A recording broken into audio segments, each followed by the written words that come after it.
Stellt euch kurz vor, euer Job verschwindet gerade, ganz leise und ohne Ankündigung. Und ihr merkt es nicht mal. Hallo und herzlich willkommen, ich bin die Mascha und auf diesem Kanal nehmen wir euch mit in die Welt der KI und der neuen Tech-Themen. Es kommen täglich neue Tools dazu, da fühlt man sich schnell überfordert. Und genau deshalb gibt es uns. Wir erklären euch das Thema so, dass ihr leicht reinkommt und Schritt für Schritt euren eigenen Weg findet.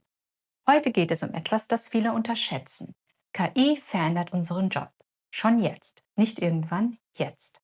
In den nächsten Minuten schauen wir uns an, welche Berufe wirklich unter Druck stehen, welche eher sicher sind und vor allem, was das konkret für euch bedeutet. Fangen wir mit dem Bild an, das viele im Kopf haben. KI ersetzt Jobs. Das klingt nach Hollywood, nach Robotern, nach plötzlicher Massenarbeitslosigkeit. Aber so funktioniert Deutschland nicht. Hier passiert das viel leiser.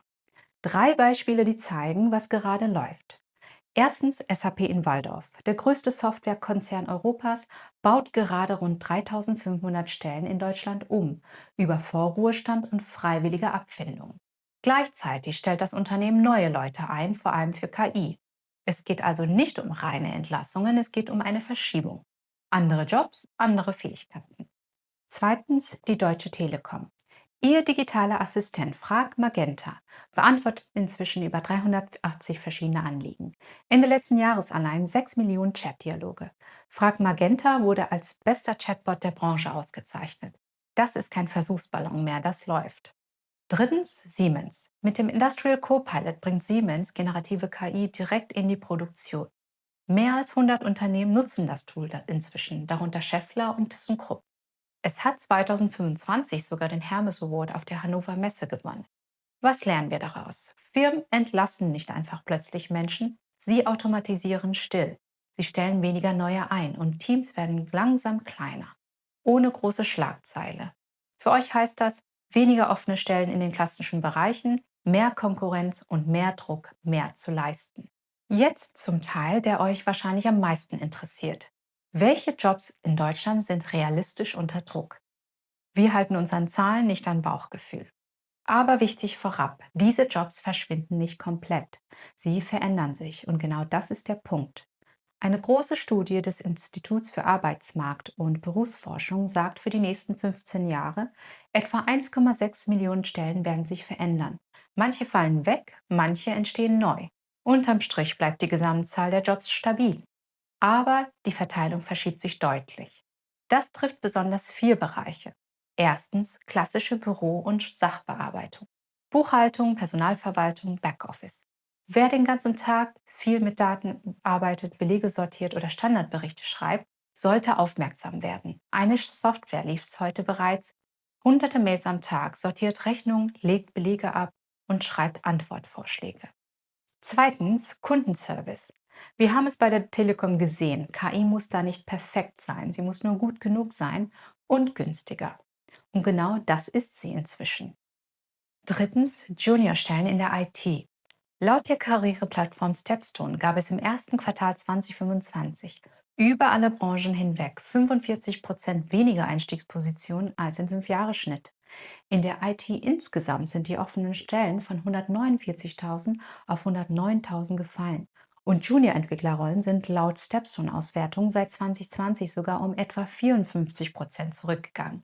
Aber, und genau hier wird es spannend, das ist nur die halbe Wahrheit. Auf diesen Punkt kommen wir gleich nochmal zurück. Viertens, Übersetzung und Standardtexte. Tools wie das Kölner Unternehmen DeepL übersetzen heute besser als viele Profis. Über 200.000 Geschäftskunden nutzen DeepL bereits, darunter die Deutsche Bahn. Wer nur einfach Texte übersetzt oder Standardinhalte schreibt, spürt den Druck am stärksten. Kurz zwischengefasst: Büro, Kundenservice, Junior IT, einfache Texte. Das sind die Bereiche, in denen sich gerade am meisten verschiebt. Aber, und jetzt kommt das große Aber, verschwinden heißt nicht immer weniger, manchmal heißt es einfach anders. Schauen wir uns die IT nochmal genauer an. Auf den ersten Blick sieht es düster aus. Juniorstellen halbiert, weniger Ausschreibungen. Aber jetzt das andere. In Deutschland fehlen weiterhin über 100.000 IT-Fachkräfte.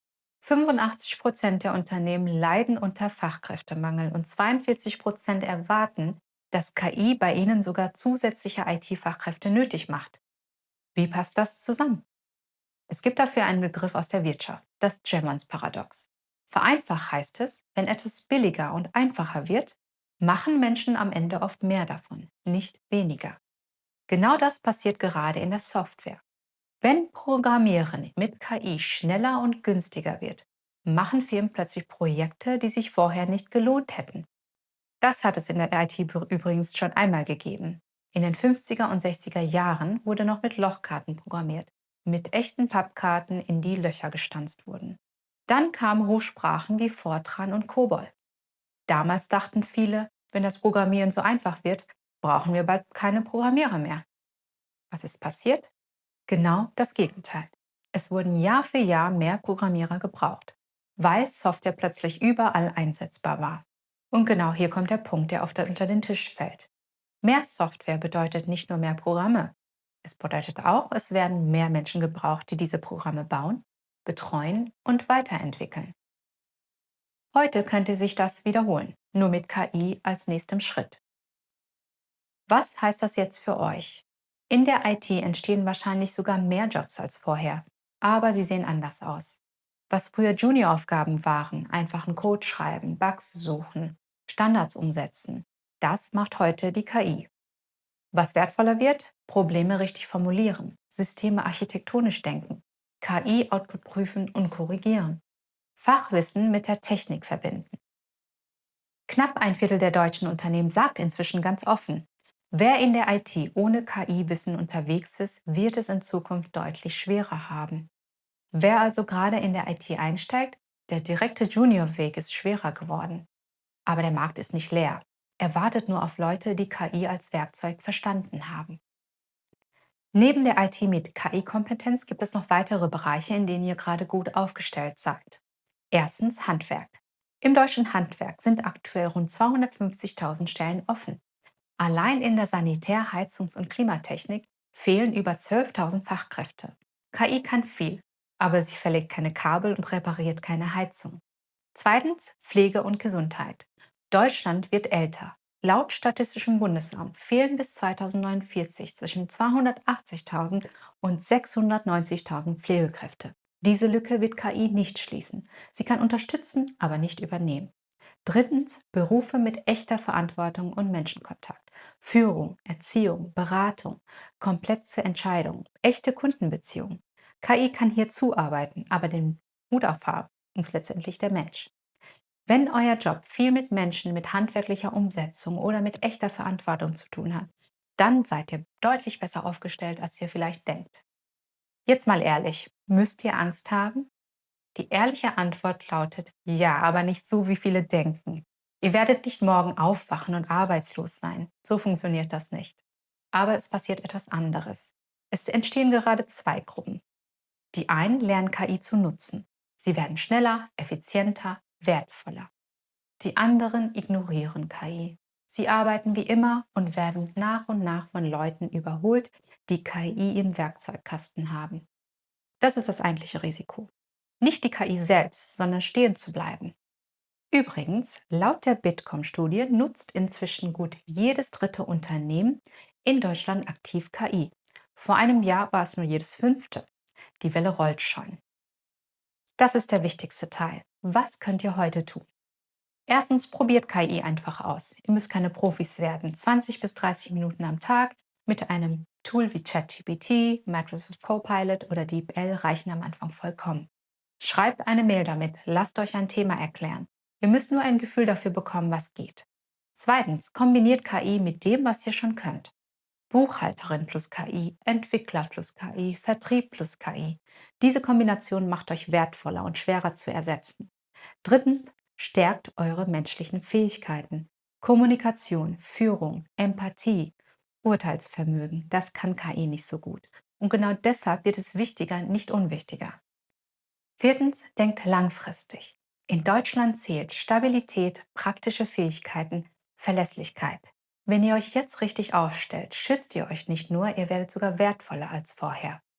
Also, die einfache Wahrheit ist, KI kommt nicht erst, sie ist schon da. Auch in Deutschland, auch in eurem Arbeitsalltag. Aber wie das Beispiel mit den Lochkarten zeigt, Solche Umbrüche sehen am Anfang oft bedrohlich aus, entpuppen sich später aber als riesige Chance. Es geht nicht um Angst, es geht um Aufmerksamkeit und um den ersten kleinen Schritt. Wenn ihr jetzt anfangt, seid ihr früh dran. Wenn ihr wartet, holt ihr später schwerer auf. Die Frage ist nicht, ob sich etwas verändert, die Frage ist, ob ihr früh genug reagiert. Wenn euch dieses Video gefallen hat, dann abonniert unseren Kanal und aktiviert die Glocke. Denn im nächsten Video schauen wir uns die andere Seite an. Was KI uns wirklich bringt. Ohne Hype, ohne leere Versprechen. Mach's gut, wir sehen uns im nächsten Video.